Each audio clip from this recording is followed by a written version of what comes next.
Ni slučajno ne idi. Tko ti je rekao da bih išla? Tvoje lice, Delfi, tako si očita.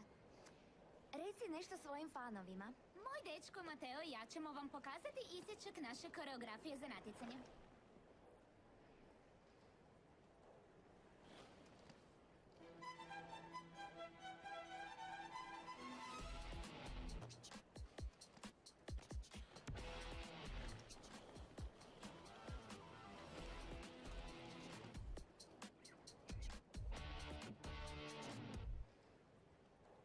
Predivno. Bili su divni.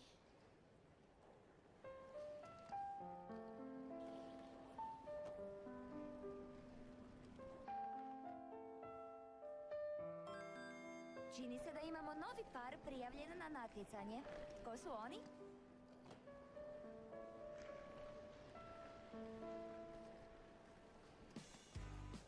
Što? Nemoguće.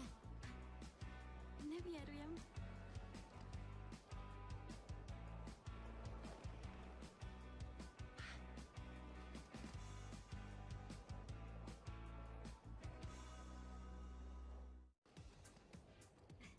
Ne vjerujem. Bok, bok.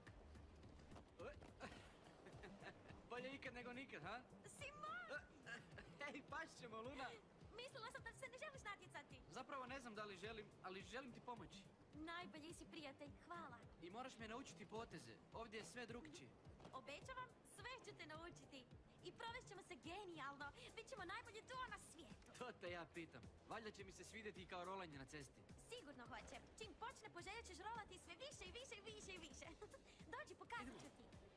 Da stavim kacigu. Da. Dođi, pokazat ću ti sve što sam naučila na stazi. Pardon. Oprosti. Već ste rolali? Da, jako smo sretni što ćemo se zajedno natjecati. Da, vidjela sam. Čestitke. Hvala. Gle, ljubavi, bit će da imam novog fana.